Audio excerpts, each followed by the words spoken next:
able to unite Europe. NATO was falling apart because of him. He said he was going to leave. His new best friend, Putin, I'll just call Vladimir and he'll take care of it. Give me a break. What's he talking about? We put together a lot. We've got 50 nations to support Ukraine beyond the NATO nations. Improve NATO. Look, just before he died, Kissinger called and said, 10 days before he died, he said, not since Napoleon has Europe not looked over the shoulder with dread at Russia until now.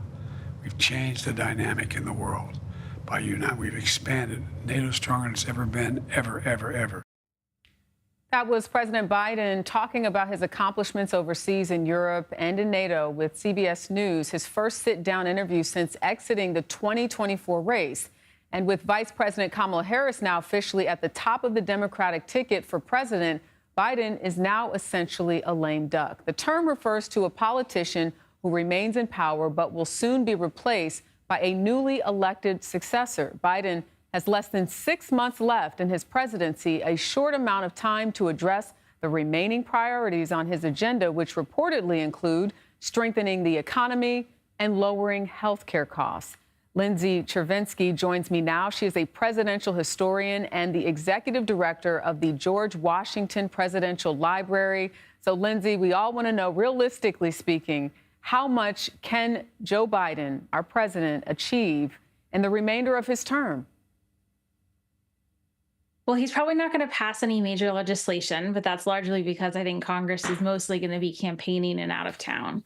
But there are a couple of things he can do. He can certainly start to shift a conversation. So we saw this with the Supreme Court reform proposals. Those aren't going to get passed right now, but they are going to start a conversation. And that's always the first step anytime any sort of reform happens. The second big area where he could actually make a difference is foreign policy.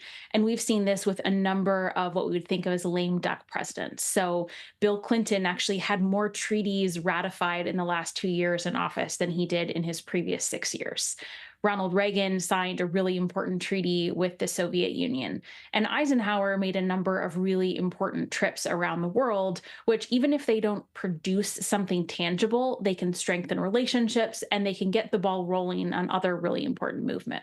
It almost feels like he's also touting these accomplishments as a way to help the party as a whole.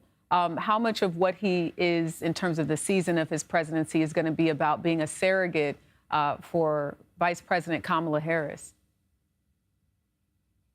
Well, there's no doubt that I think that he views a lot of his accomplishments as something that can contribute to Harris's campaign, but also hopefully if she was successful, that she would continue a lot of those efforts. And my guess is he's also using the campaign as leverage when he's talking to potential foes or allies. They also know we have an election coming up, and depending on what outcome they're looking for, he can use that election and the potential change or continuity as a bargaining chip. So it's absolutely part of his focus, and I think probably foreign policy focus as well. Historically, what sort of governing problems does a president like this see? Because we all know that even his own party was asking him to essentially step down because they were hoping that it wouldn't negatively impact their elections, their congressional races. So how does he sort of walk that line of being at the top and being the leader, if you will, of the party, but also recognizing that this is kind of the lame duck period for him? Well, I think the most interesting parallels I actually highlighted earlier, and those are Eisenhower, Reagan, and Clinton. And all three of those presidents, while of course they served 2 terms, their approval ratings shot up towards the end. And it's because the American people stopped seeing them as super partisan figures. It was clear that they were going to be leaving office at a certain point, and they kind of ascended to more of a head of state as opposed to a head of party. And I think we've seen the same thing in some of Biden's polling numbers. Once he said he was no longer running, then all of a sudden he became this less partisan figure. And so certainly he's not going to be popular everywhere. But one of the things that we saw is his unpopularity was largely age related. And that's, of course, not really transferable.